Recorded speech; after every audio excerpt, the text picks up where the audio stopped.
up, everyone? Happy Monday. How's everybody doing? Let me get ready. I'm not ready. We're hanging out with our guest. Really excited about today's conversation. So I should probably get ready. But welcome and hola. It's Monday. I'm so happy to be here. Happy New Year to everyone. It's 2022. Everybody around the world, all the time zones. It was really great being able to interact with everyone. I'm happy.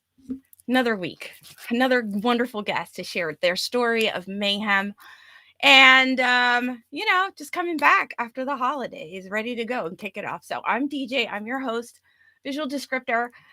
For audio listeners, I'm a female Latina with brunette with silver hair, and I have silver streaks, kind of gives my name Silver Fox Talks. That's where that came from. My brown eyes, a big smile. I'm wearing like red lipstick, and I'm wearing like really cool Convert Kit shirt that's like a nice cool orange color. We are here every week to share powerful stories, and I'm so excited for today's guest. We want to destigmatize and normalize mental health, trauma, and disability. This is really a place that I like to create to share our mayhem and also encourage opportunities and connections and acceptance. So usually I do give out a trigger warning. Please, I use discretion as these conversations can be difficult or mature in nature.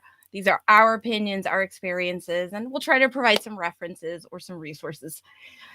If you're new to my channel or new here, hi, I'm DJ. Please follow me, LinkedIn, Twitch, YouTube, Facebook, or Meta. So yeah, I'm looking forward to it. A lot of good things for 2022. Definitely be talking about that soon in this episode with my guest. Lots of big stuff going on.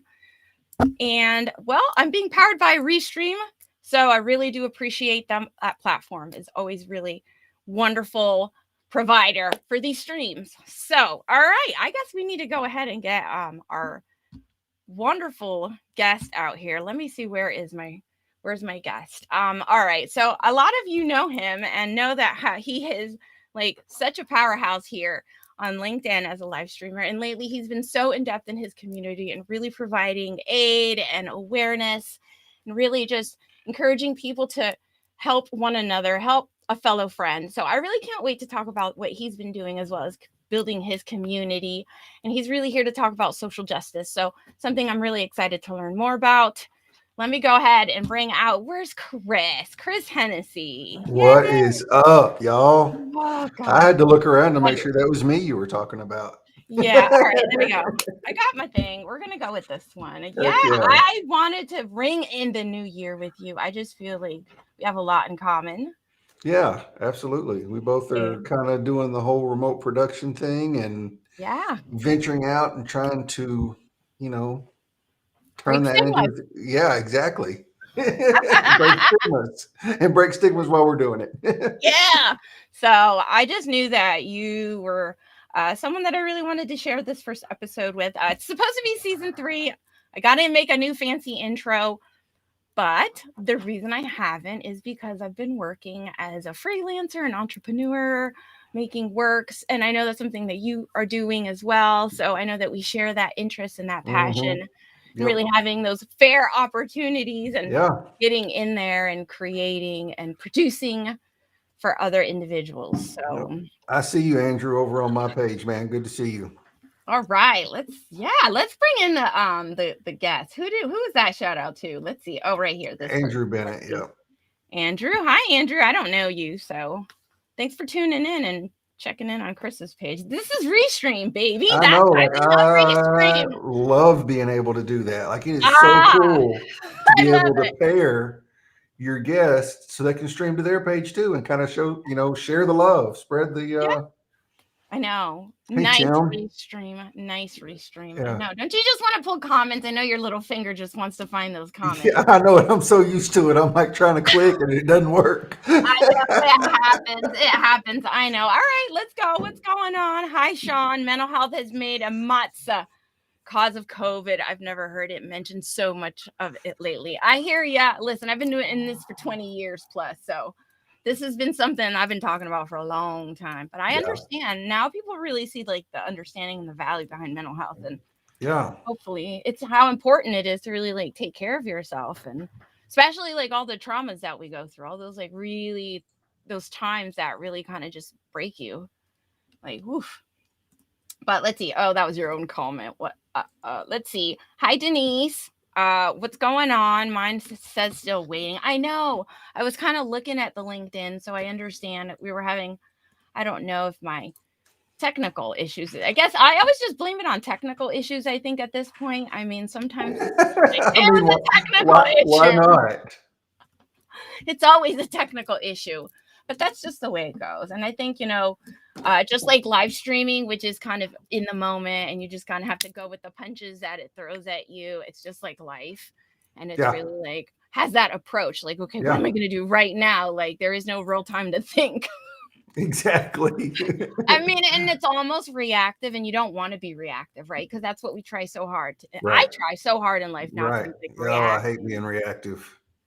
Yeah. Oh, So, anyways, all right, we're here to talk about social justice social justice. Yep. in your story, and really talk about you. And let me see if I can get that. A little bit about what like you're talking about and what stigmas you want to break, like what you want to bring attention to, and that mayhem that you've lived.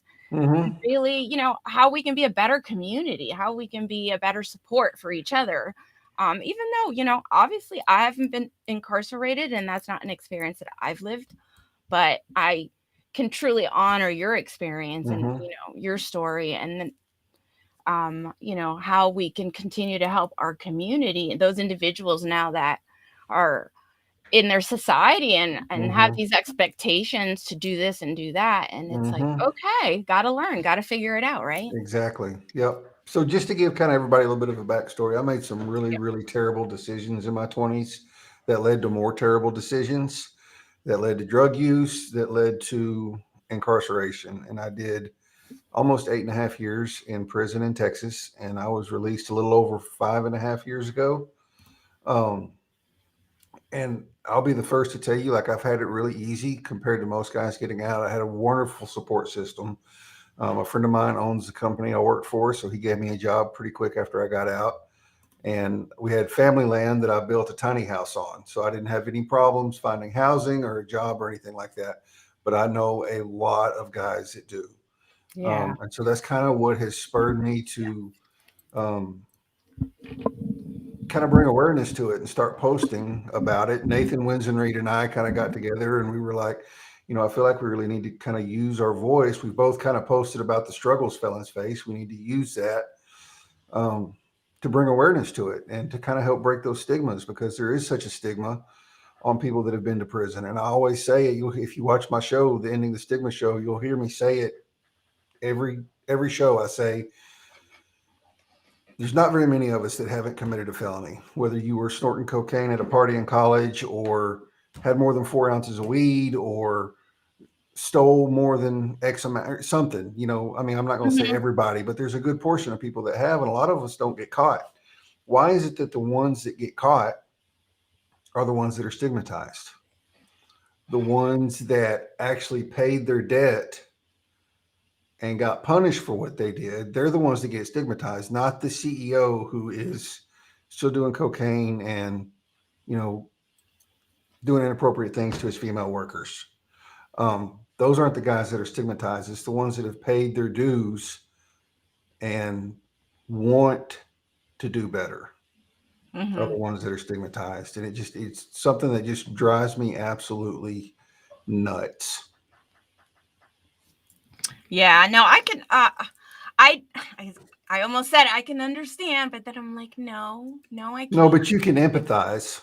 But I can empathize. Mm-hmm. And again, being in social services for over 20 years and really Mm-hmm. working with different populations, I've worked with so many parents Mm-hmm. that, have been in and out numerous times, have had substance abuse issues, have dealt Mm-hmm. with issues with domestic violence or anger management, have had to read different kinds of services. So I've been in the system. I've seen a lot. I've worked with individuals, like that economically, right? Cash assistance, Mm-hmm. food stamps, just really Mm-hmm. receiving benefits, unable to get a job, Mm-hmm. parent, mothers, fathers, parents unable to provide, can't find the right Right. opportunity to move. Education, that was something I knew we wanted to talk about, like lack of Yes. education and how do you like get that opportunity. So Mm-hmm. this conversation just encompasses so many So layers, many so things. many different things. And I had like, it was like really figuring out what are we going to talk about and what can we really keep it to that is really meaningful and really like is for you to advocate for, like really what you want people to understand or and how we can really just be better community, right? For Mm-hmm. those. Yep. Um, so. So what I really like, Tegan Bartos and I were talking about this the other day. She's a recruiter, and I've had the same thought. And to hear a recruiter say the same thing really made me feel good. Um, was that she worked with some companies that were, I don't remember where it was. I'd have to look at the DMs, but something to do with there was some government funded programs that were not available to felons, and there were Mhm. very few that were available to felons. And that it was sad because she watched so many people not be able to get a job or not be able to get a job that was good enough to support their family. Because, if you have a wife or a girlfriend and kids and you're working fast food, making $8 an hour, you can't support your family on that. Mm-mm. Um, you can barely support yourself on that. So they go back to what they know. Mhm. They go back to selling drugs or robbing people or stealing stuff, or even if that's not what they were doing before, that may be what they're doing now because they're desperate. And it Mhm. doesn't excuse it. Like, I'm not saying that it's an excuse, No, but no, but you know at what? the I will same say one time, you kind of have to put yourself in their shoes and go, man, they've got a significant other and a couple of kids they're trying to feed and house in someplace safe and warm, and they can't do it working yeah. on 20,000 a year. Right, right. And I think, I know that it's just so the opportunities aren't available. The support Right. systems aren't available. And I know we talked Mm-hmm. about this before a couple months ago when we were over on your ep show, Break the Stigma, Mm-hmm. and we started this conversation. So, and this is really like, I think that's why it was like, I got to get Chris back, so we can keep having that conversation because it's so Right. important. Yeah. But again, that's just another population that needs advocacy, another Mm-hmm. population that needs understanding and support. And if there's not people open-minded enough to say, all right, let's give you an opportunity, let's Right. let's work on your skill sets, like what skills Right. you can, like what can you do, like some new, like I keep saying like terrible but it's really just opening the door and giving them Exactly. their dignity back, I guess. Yeah, exactly. And, I'll be the first one to tell you that not everybody coming out of prison wants to act right. Not everyone is going to want to hold down a steady job. They're going to want to go back to doing whatever they were doing to get into prison. Mm-hmm. But the ones that do are going to be, most of the time, be the hardest workers and the most reliable because they know that their livelihood and them not going back depends on this. Oh, I agree. There's so many different populations that feel the same way, right? An individual with Yeah, disability that's like, I wish if I could just get that exactly. job that's going to give me the understanding to to Yes, to that opportunity. They really are committed workers. Someone with yes, substance abuse and recovery. So many yes. times, like once they're given that opportunity, it's really doing something that they love, and then they're really felt of a value of contributing. Like they really. So I've seen so many success stories because of that support Mhm, systems and that mhm. that inspiring them and really believing in them and saying, listen, right, your past does not define you. Like you said, No. you served your time, Mhm, you know, like that this person, right, that's applying for this job or applying for this home, this apartment, this housing, mhm, um, right? Maybe that going to school, apply for this program that they want to try to mhm. get into. Maybe it's a leadership program. Like, why not? Maybe it's an Right, organization. right. Um, like that experience could give them so much more in and such Mhm. another I guess goes back to diversity, right? Giving them their experience to bring and say, you know what, like could help so many other people, and we don't even know it, right? We don't understand how this really can affect more people. These Exactly. conversations, these opportunities, having diversity all around us, and really saying like we want to honor these experiences. Not everyone is supposed to be like this. Right.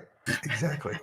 And comes No, from you're this. exactly right. Exactly. Yeah. Exactly. Okay, I'm gonna stop there. Let me Yep. go to the chat real quick, but feel free to say what you want. Okay. And we were talking about like teaching skills and stuff, and we can go ahead and bring Toastmasters up. That's one Yeah. way that Toastmasters is such. They brought it to the unit I was on right after I got out, so I Oh, didn't get to take it while I was in prison or go through it while I was in prison, be a part of it. But it's such an amazing tool because the guys, you could always tell the guys that had gone through Toastmasters because they knew how to talk to people and they knew how to sell themselves and they had a different confidence about it. I'm thinking of one guy in particular um, that was just an amazing guy, and he was naturally outgoing and naturally, could sell himself.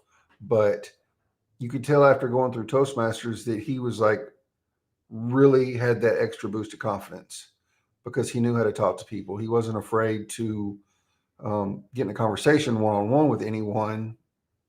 You could just tell when he got in the free world, he wasn't going to be afraid to talk to, a supervisor or anything like that because it was, you could just tell a difference, like just the confidence building that it brought people because, you have to research the speech and figure out how you're going to write it and do all this kind of stuff. And it makes you stop and think, yes. makes you think about how to say something to get your point across. And those guys were just, you could just tell the difference in them in It's talking to them. It's true. It's true. So this is why I was catching myself when I was saying like. I'm like, oh, my Toastmaster friends and colleagues would grill me, and they would count how many likes I just hands up. But yeah, like it's really that organization, that Mm-hmm. group does instill confidence and leadership and Mm-hmm. communication. Just Mm-hmm. learning how to communicate, something that Yes. so a lot of people take for granted, because they Yeah. get communication skill taught through education, right? Through education, and a Taught lot of people that, through yes. vocation, right? Mm-hmm. Like, so then you really think like, wow, maybe somebody that has been, and I don't know how old you were when you started, when you went in and started serving, but I I assume was as a young 28. person, if you're in your youngs and you're in your 20s and you still haven't really developed yourself into an adult, and maybe Mm-hmm. you've lacked a lot of guidance and mentoring and any leadership, and we all talk about the systems and how broken they are when it comes to how representation, like having someone there, right, a mentor, to it just takes Mm-hmm. one person to really like say, okay, wow, that person can inspire me for change, inspire me for Right. that there is opportunity out there. Right. So I think that's what I'm saying. But if you're not exposed to that, you don't really like know it. And when you You finally don't get know. exposed to it, it's like, okay. But yeah, I think Toastmasters really just gives you that communication that it's Mm-hmm. a lot of us take for And, granted that we learned along the way.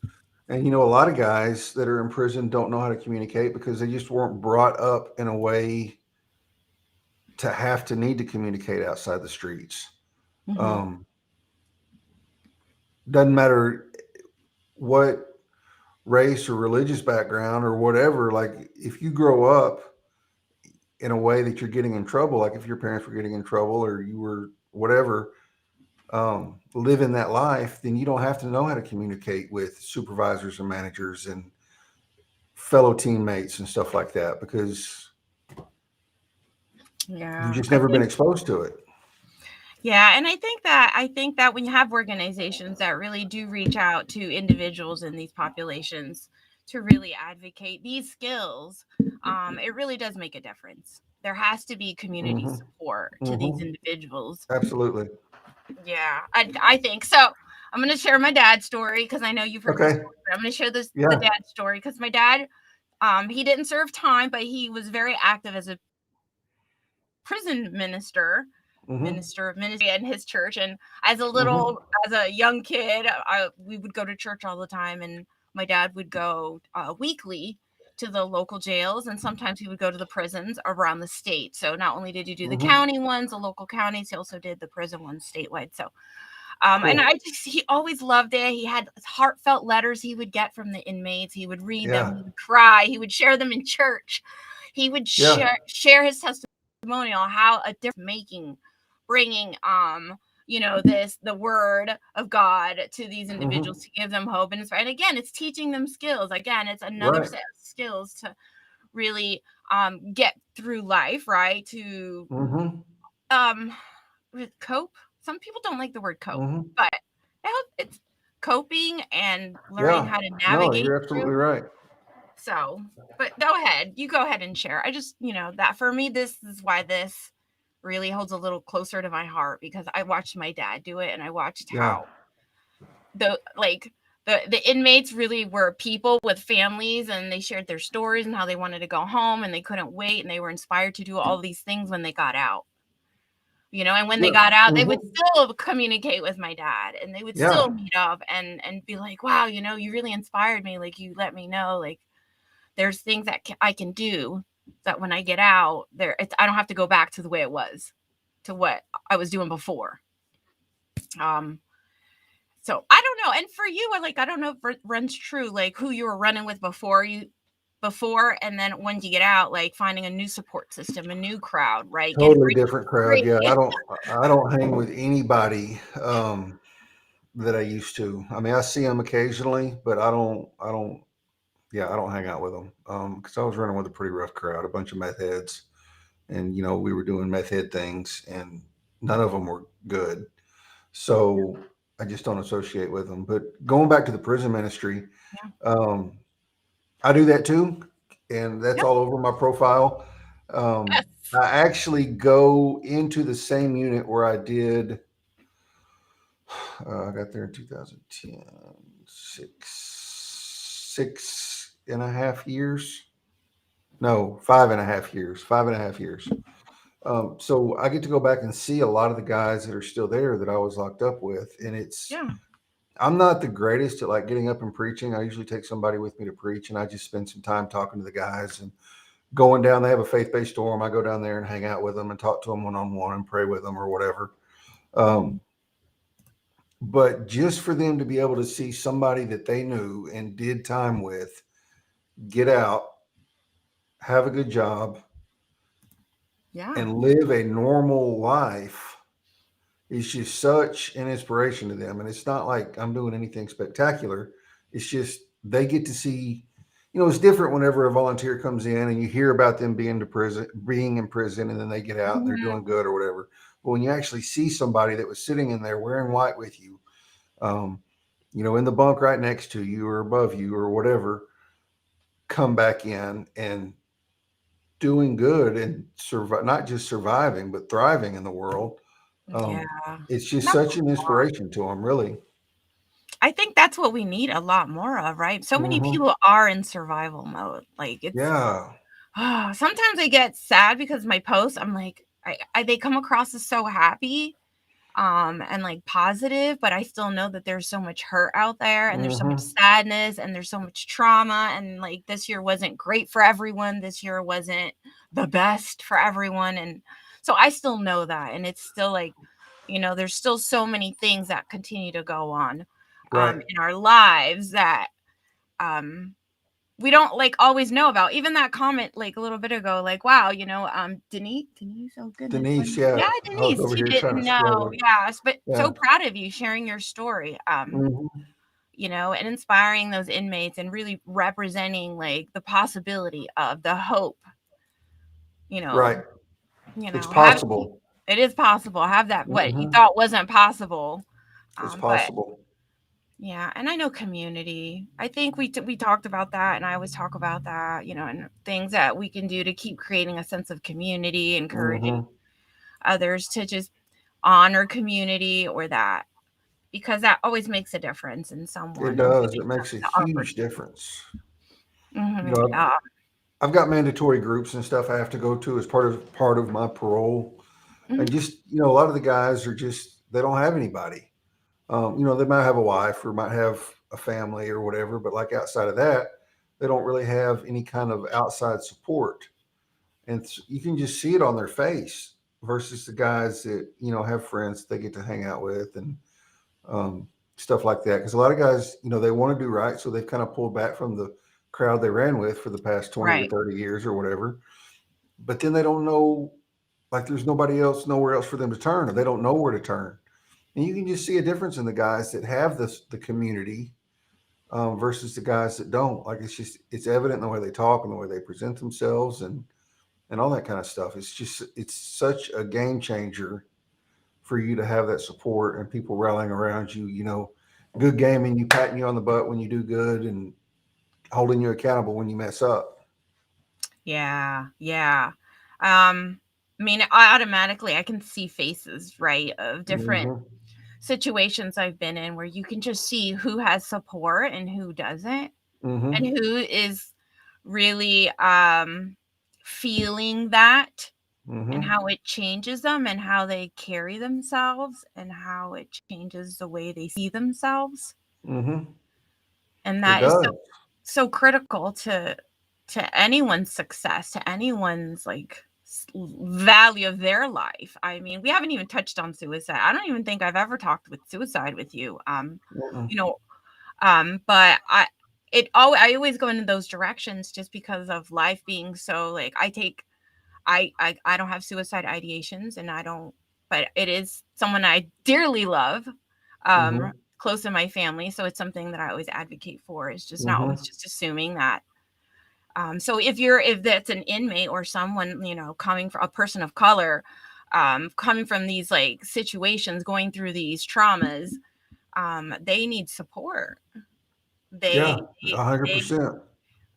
there's not going to be success if there's no support. If we continue to just pretend like, um, no, that's not important. Like people and their needs, Right. those needs are not important, right? Like, Right. so I think that's just one way to make our society to encourage these conversations, encourage us to just be a little bit more understanding.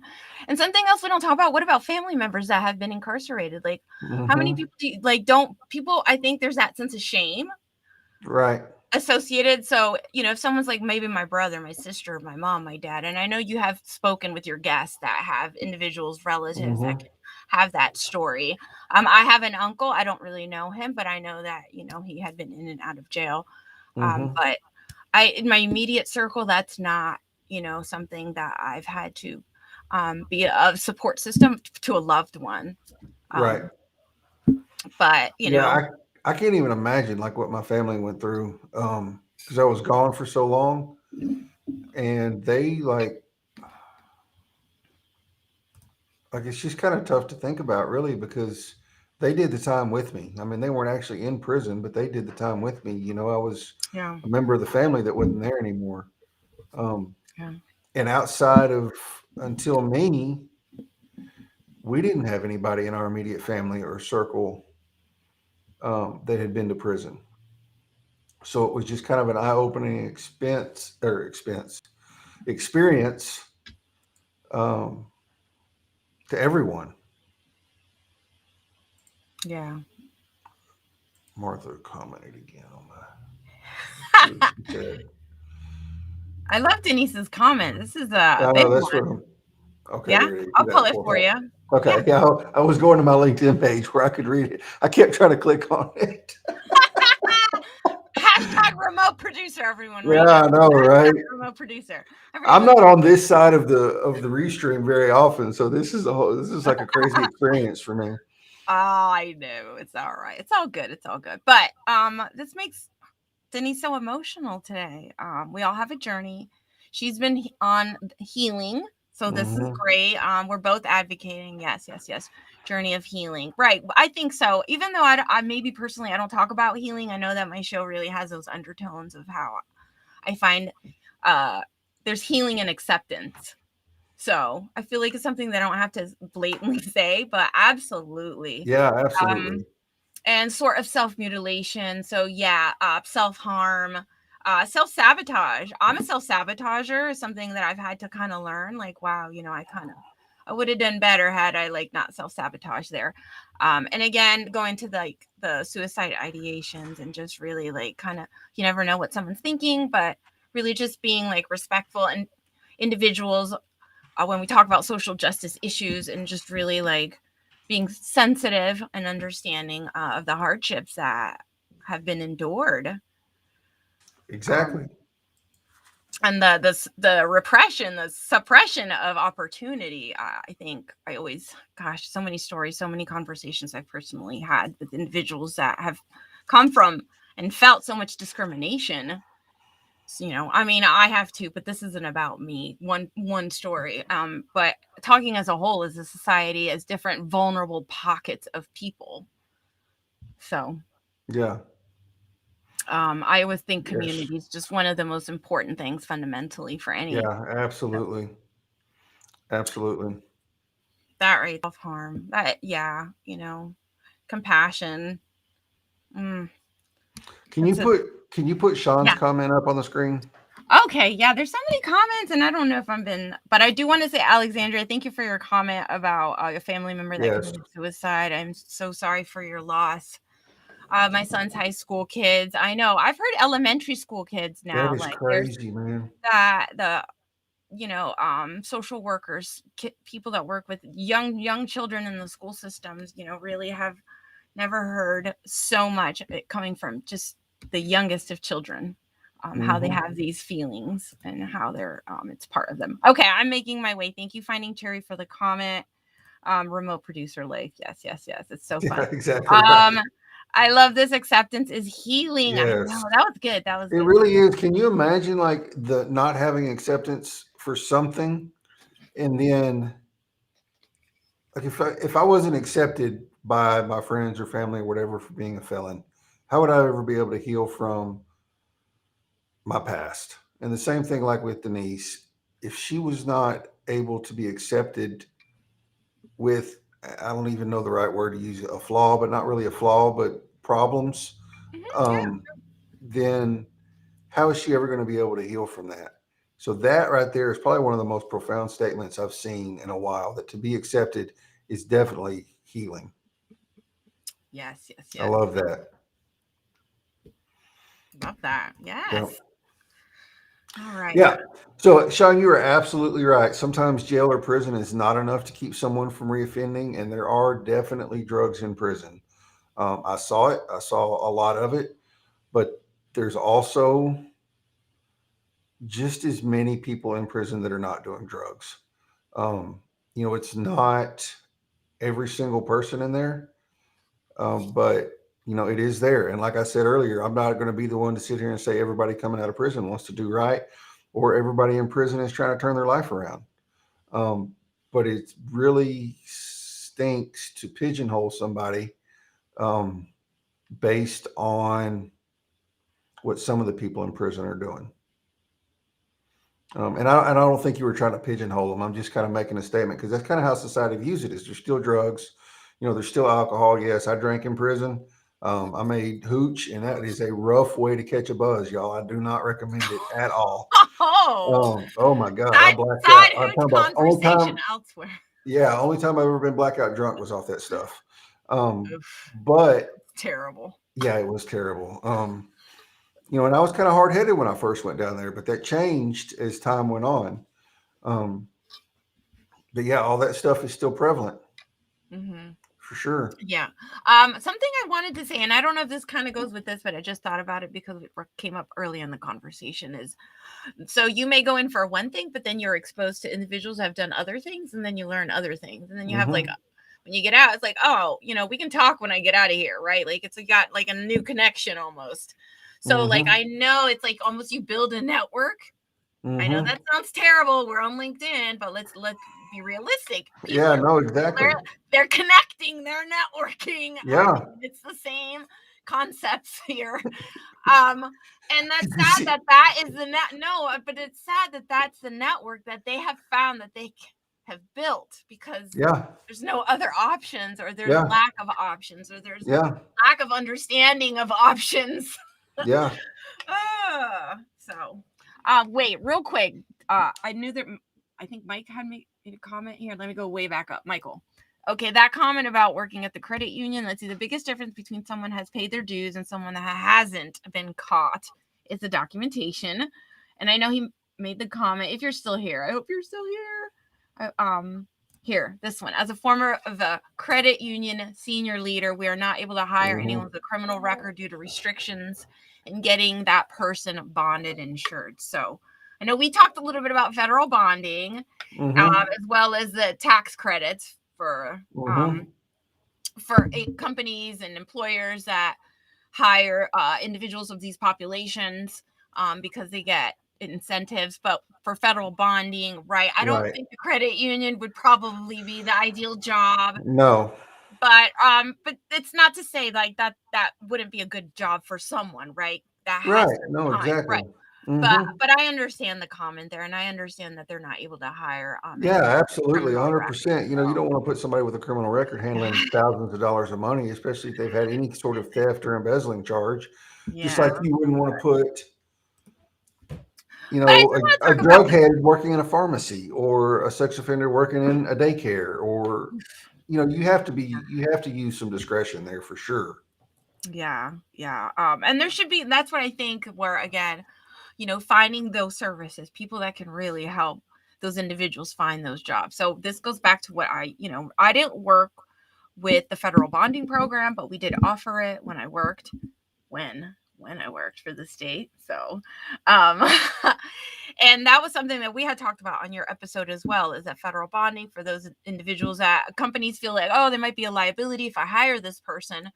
I mean, granted that it's a good fit and all this other stuff kind of works out, but those are opportunities, and I like to see that more employers, more businesses know about these, or individuals looking for employment that may have these issues, or even finding someone that they can talk to about completing their resume, the cover letter, filling out housing applications, just all the basic stuff that sometimes life skills, right? Life skills, I guess, is what we used to call it, those life skills, the money, finances, you know, like money coming in, money going out, right? You taking care of how to manage a bank account, you know, like so many people just dealt in cash, because that was the life. You know, if you're selling drugs, you don't exactly have a bank account, you got cash. Wow, and valid. then having how to live on a budget of, you know, this is how much my paycheck is, I can't spend more than this. And, you know, if you're selling drugs, then you can just go sell another sack of dope, you know, if you got a car payment due or whatever, you know. I don't even know if you'd have a car payment, but you know what I'm saying? Like, you just don't have But that kind of again, the life that skills. opportunity, God, so much, right? Like one So thing leads much. to another, Yeah, and it it's becomes so systemic, so like yes. cyclical. I think that's the word. Because, you know, this door shuts and then they say, no, you can't, you don't have a job, you can't get a car, you're running the bus, you're riding with your friends, you're, you know, hustling. Like, we've heard all these stories, and so it's not really to talk about the stories, but it's really like how do we avoid them having, like, feeling like that's all that is available, right? So really, like, how do we make bring more awareness to these types of individuals that do want the opportunity to work, that do want to come out here like you and have a whole new life and really like set the stage in a whole new way for themselves. You know, because you've had some personal changes in your life, and I'm sure like that wasn't easy. So when you're going through like life getting you, and just trying to trying to avoid going back. Yeah. I'm not saying like you, but I'm just saying it could be drug use, right? Like even that, right? Like using, staying clean. Exactly. So all these things that just domino effect. And you know, it's easy to say, you know, I'm clean and sober now until a triggering event occurs. right. And just like, it was crazy. Just recently, I went through a divorce, and I just thought about this, you saying that. Like, I was not once tempted to go find a sack of dope somewhere or to drink my sorrows away or whatever. So that is absolutely 100% possible. Like, not saying even if you do have kind of that trigger where you want to go do it, like, you don't have to. like you get to a point where you think about all that I would lose if I did that. If that makes sense. Yeah, yeah. Or like everything you've accomplished now Right, in the right. It'd be workforce. gone. Right. That 100% be accountability gone. portion. I think that's why you Yeah. refer to that Hmm. accountability piece. And having friends now that hold you accountable, be like, hey, Yeah. Chris, come on, man. Yeah, exactly. Well, you don't need to be doing that. So What's that's up, good. Gabe? Oh, did the goat make it? The goat made The it, man. goat made it. What? All right. He What's up, is big here. dog? What's up? I know. See, Chris, and you're sitting in that seat, quote unquote, virtual seat that Gabe sat in. But hey, you bringing in this new opportunity, another remote producer. Right. I love it. I You mean, know. I think you had two hell of a guests. Your guest in 2021 and your guest Oh, to bring in 2022 were both pretty awesome, you know? yes. Well, I think so. Going back to that remote producer thing, like for sure, Yeah. like that was like the opportunity now that you're seeking. These are the Hmm. dreams that you're chasing, right? Get away Right. from that past. You're not Hmm. who you were back then. Right. Now you're working on. So let's talk a little bit about the things you are working on, because we're Okay. at 40 minutes. We're gonna get talking all. And I do want one quick comment before we get way off topic is, if you guys don't know, I have 7 years sober and 20-year addiction from That's opiates and awesome, alcohol. dude. So good job, Big Cherry. ups. Yep. Big Yeah, ups. hang out with us. We're really here to support you and Yeah. staying clean. Yes, yes, yes, yes. So, you know, um, I just want to support people in the way that they want to be supported. Hmm. Don't impose your views and what you need. But if someone says, I want accountability, hey, I'll be your accountability friend. There you Yeah. go. How do you want to be held accountable? Remote producing, let's go. I got you. That's it. And Yeah. then you find different friends that really can you support. And I think you already hit that nail on the head with saying you have support systems, and you're so lucky, blessed to Hmm. kind of have these when you see other individuals that were incarcerated, or you know I don't know how like recently these individuals have been, or how long it's been since they've been, but even in that, Hmm. I mean, it doesn't matter how long it's been, right? So Right. in that sense, I'm Yep. just like watching them in that loneliness and struggle, and it's just heartbreaking. So Yeah. Can I shout out my social links real quick? Because Finding Cherry yeah, might like to. yeah, I don't know who that is or if he's on LinkedIn, but I'm fixing to kick the Ending the Stigma series back off. Probably yay, here in the next couple of 3 weeks. yeah, And for sure. if they want to watch me on Twitch, I'm Firebird_streams. All right, we need to find this. Let's see. Let me I go can over. drop the link. Let me just drop the link to my channel in the comments. All right. Or you can put it in the private chat and I'll copy paste too. Okay. So yeah, we're gonna have Uh, to go follow you on Twitch then, because yeah, most of these there's some LinkedIners, and we got some Twitch remote producer baby. We got that event coming up, Gabe. I seen that. We're gonna be sharing that real soon. We're gonna be pushing that event. So Fighting um, Terry says she'll check you out. What's up, Veg Rocker? How are you doing? Thanks for popping on through. Appreciate you stopping by. Love my Twitch. I can't even see if anybody's dropped bits. So I mean, we don't even do that anymore. It feels so sad. But if you do, if you want to, you can. I'm not on Streamlabs OBS, but it's all right. All right. So there's the Twitch for Chris. Really great conversations, like hardcore, real life, like mhm. people that really need support, um, And we and talk building a to people. community. Yeah, like we bring in people. Hey, Britt, how are you, man? We bring in people that have either been in prison, or maybe their family members been in prison, or maybe uh,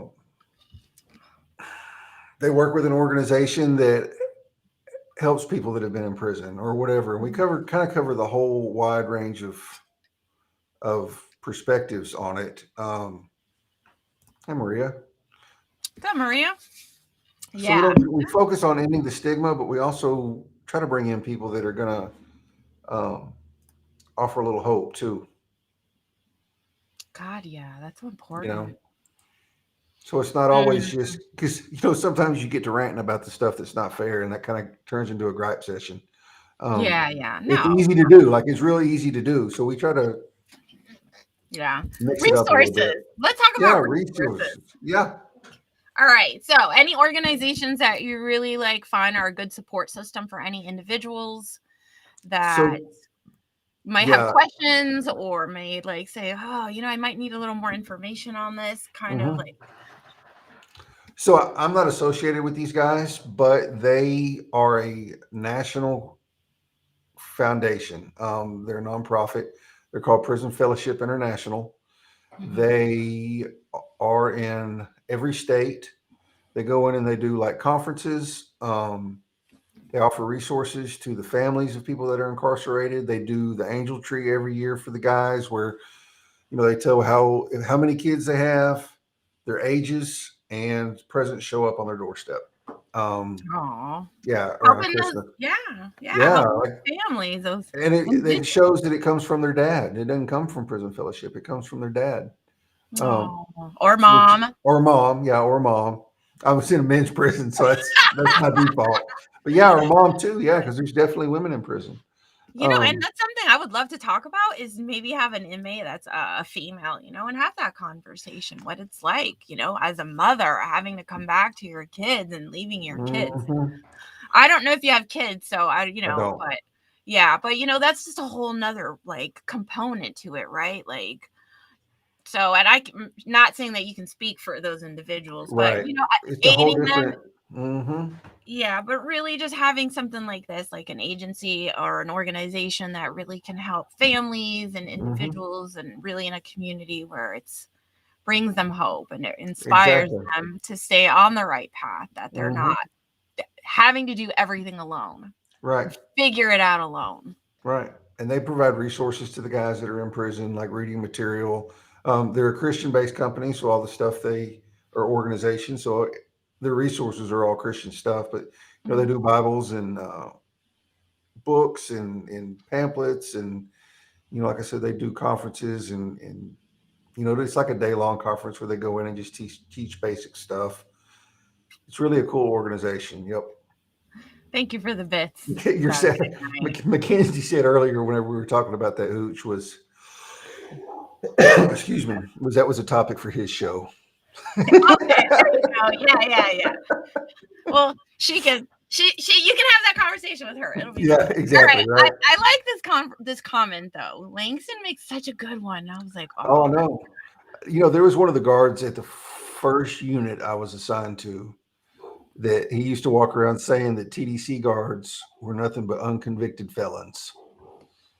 And that's really true. Like that line between citizen and convict or offender or whatever you want to call them, it is a very fine line, for sure.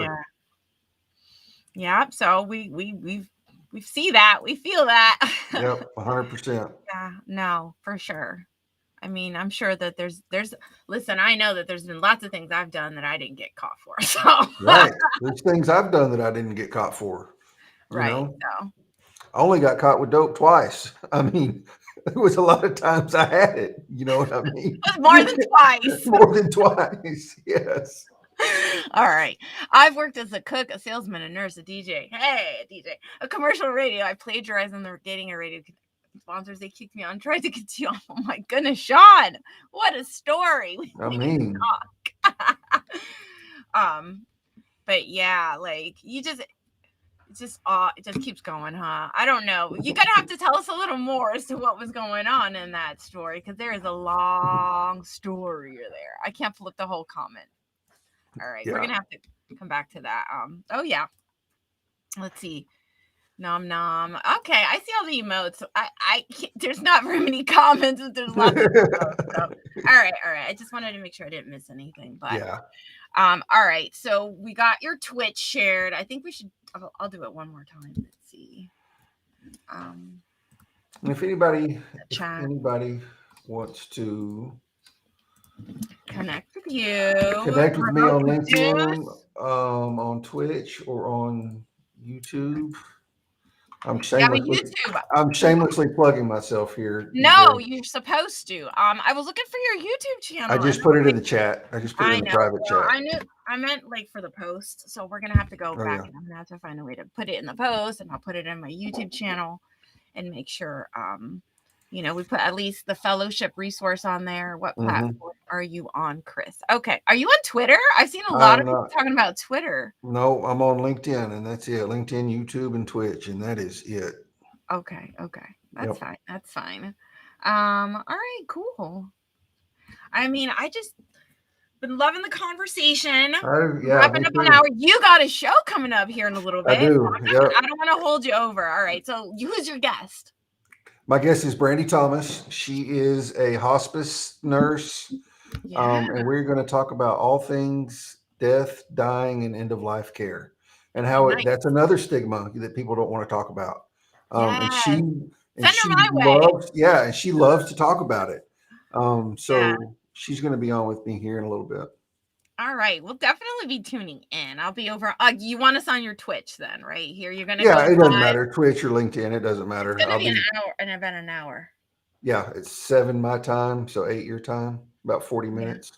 Yeah, Yeah. yeah. All right. Well, we're gonna wrap it up early. I'm not gonna hold you on. I think we've had like a really great conversation. Is there This anything has else been you want to awesome. talk about, or any other little Um, pieces of you that you want to share that maybe we didn't get to? no, I just hope that just by having the conversation, that people that maybe weren't thinking about it before, just Mhm. makes them stop and think about somebody next time they hear that they've been to prison, that they don't just automatically look sideways at them.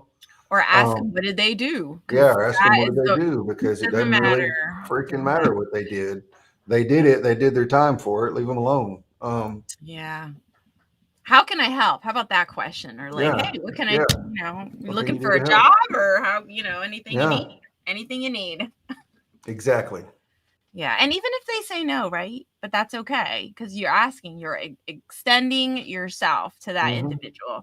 Denise, that's all right. We're Yeah. gonna wrap it up. Chris has got to jump. Chris is gonna be going live here, and I don't want to hold him up. I know he needs to kind of go down off this conversation and mentally Prepare for prepare the other one. Yeah. for your guest, as be a really good host that I know you are, and you do a wonderful job with your Thank you. conversations. And I Yeah. think that was one of the main reasons I also wanted to have you, really want you to keep streaming. I want you to keep pursuing those conversations, Yep. keep breaking those stigmas with Quit me, doing it. Yep. Absolutely. 100%. and encouraging And our Denise, I'm going to be in your DMs here in a minute because I want to see about getting you on my show if yeah, you're up to tell the talking elders. about it. Yep. Yeah, there you go. Finding charity, I know it's really important. Break the stigma, you know it. Thank you for the compliments. I Yep. appreciate everyone showing up, listening to our conversation, and just kind of, taking it all in. It's not always an easy conversation. These conversations are not easy, but they Mm-mm. need to be had. They are important. Absolutely. So I'll go ahead and sit here and I'll try to help out with these messages too. So thank you so much, Yeah. Chris. Thank you for coming on. And just by talking about it helps to Mhm. break the stigma, Yeah. because by not talking about it, you're adding to the stigmatization or adding to the stigma of it. It doesn't have to be a taboo topic that somebody's been to prison.